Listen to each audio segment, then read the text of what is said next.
नमस्कार दोस्तों, मैं प्रिंस सैनी आपका स्वागत करता हूं हमारे चैनल लर्न एंड ग्रो में। आज हम बात करेंगे कुछ मैकेनिकल इंजीनियरिंग के टेक्निकल क्वेश्चंस और आंसर के बारे में। तो चलिए पहला क्वेश्चन ले लेते हैं। पहले क्वेश्चन में हमें दिया गया है where shrink rule is used.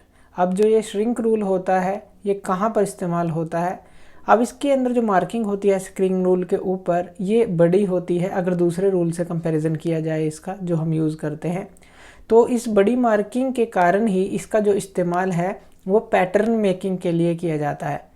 क्योंकि जब भी आप पैटर्न बनाते हैं किसी चीज़ का, ये कहाँ पर करते हैं, ये पैटर्न वगैरह कहाँ पर बनाते हैं, ये कास्टिंग प्रोसेस के अंदर करते हैं। तो पैटर्न मेकिंग के लिए इसलिए किया जाता है श्रिंक रूल का यूज़ कि जब भी आप पैटर्न बनाएंगे तो वो थोड़ा बड़ा हो।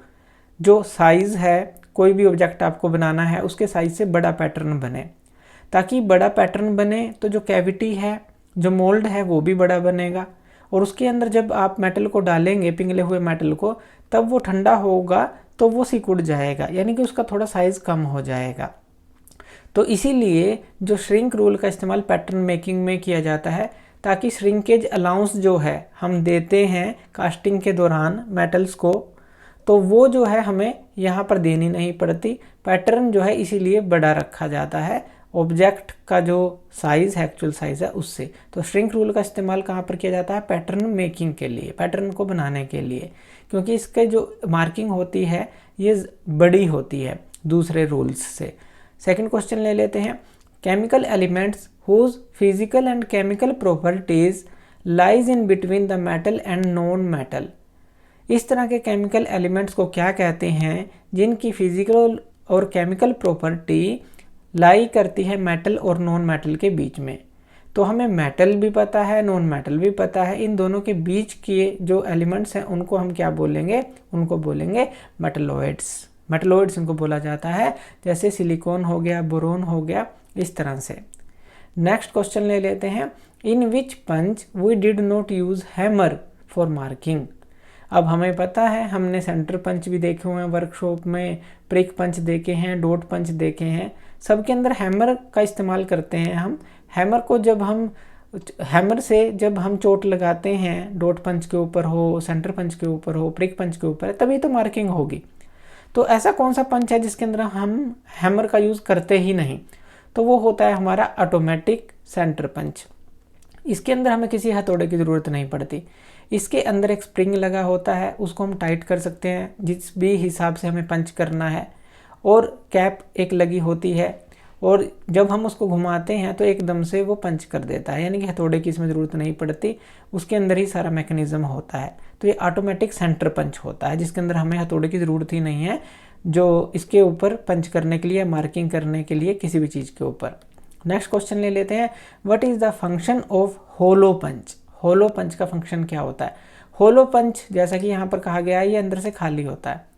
तो यहाँ पर इसका जो यूज़ होता है ये होल्स बनाने के लिए होता है। और किन के अंदर? सॉफ्ट सीट्स के अंदर।